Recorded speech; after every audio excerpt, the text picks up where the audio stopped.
Everyone kept saying that gear doesn't matter. That's half true. It doesn't matter for quality, but it matters more for frequency. And frequency beats perfection every single time. Do I sound smart? The topic that I want to talk about today is gear does matter, but probably not in the way that you think I'm going to talk about. But I have been cooped up at home for the last nearly the entire week. I need to get out, so come with me as we go out, probably get something to eat, and we'll talk about it a little bit further.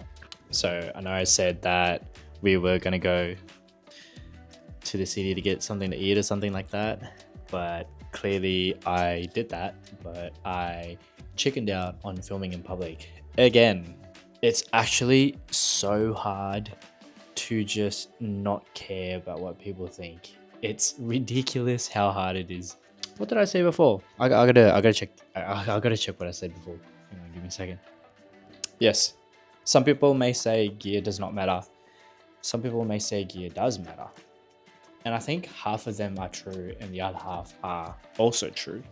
The way I see it is the less friction you have into creating things, the more you will create. And then obviously, conversely, the more friction you have in creating things, the less thing you will create.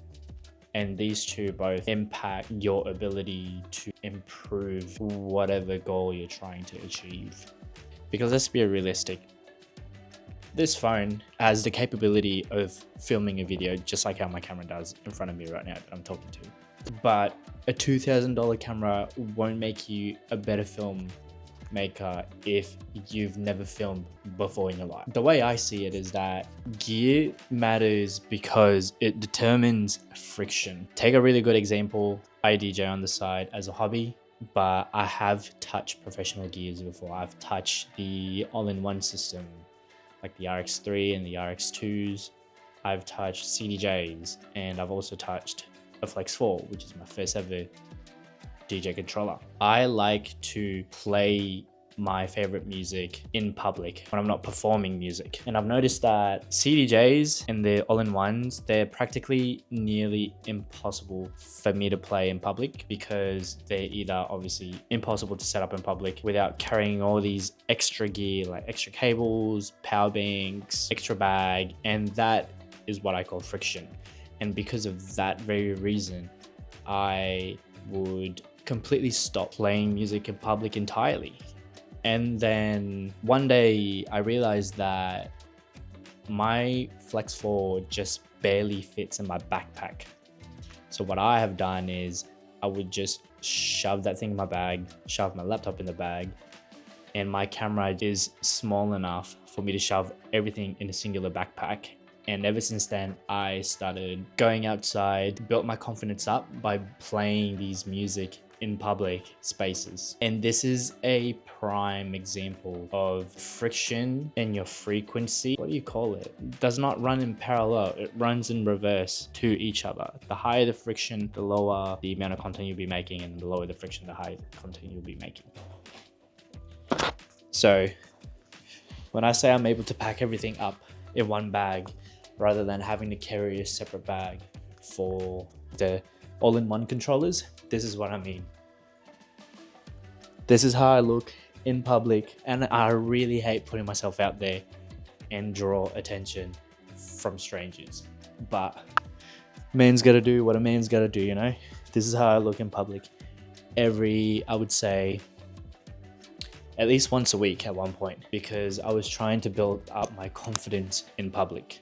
And the thing that I've also noticed is that these all-in-one and these CDJs, they cost an arm and a leg. Whereas these Flex 4, you can get it online for like $400, which shows that sometimes the more expensive the gear is doesn't necessarily mean it's better for your application specifically. Once I realized this, it actually helped me in a completely separate way financially, which I'll probably talk about, but not in this video. And going back to the key takeaway of this whole situation is, before you go and hit that checkout button and put your credit card details on that thing that you want to buy, maybe have a look at these checklists before you do anything. Come up with a reason why you want this specific gear. What problem are you trying to resolve with this gear? And how big of an issue will this gear help you resolve?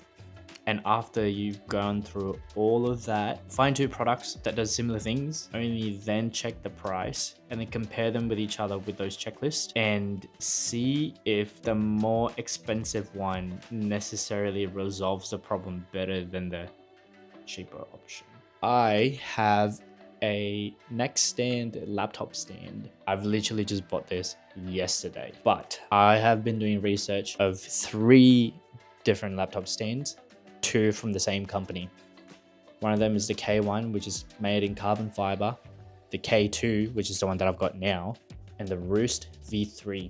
All of them does the exact same thing. There are some minor difference between each other, like better grip, the amount of height adjust that it can do for your laptop, and the weight, and also the price. 2 out of the 3 options were over $100 each, and the one that I ended up picking up is only 30 bucks. I'm pretty sure it was less. And the reason why I've gone with this one over the other one is the only good thing about the other 2 is it's lighter, and theoretically it has better grip. So when you go back to those checklists, all 3 of them does the exact same thing, and the difference is so minuscule to the point where it's not justifiable for me to spend another $60 for something that does virtually the exact same thing for like a fraction of the price. So I guess the whole point of this video is, before you buy that $4,000 FX3 or those XDJ RX3 or the AZ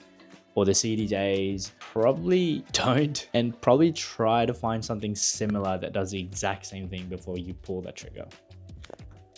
I'm trying out different angles to keep you guys engaged in the video, but I really appreciate you guys staying until the end of the video. And if you like to keep on following my journey of figuring everything out, hit like and subscribe to the channel. I guess I don't really know what else to say at this point, but I hope everyone has a wonderful day.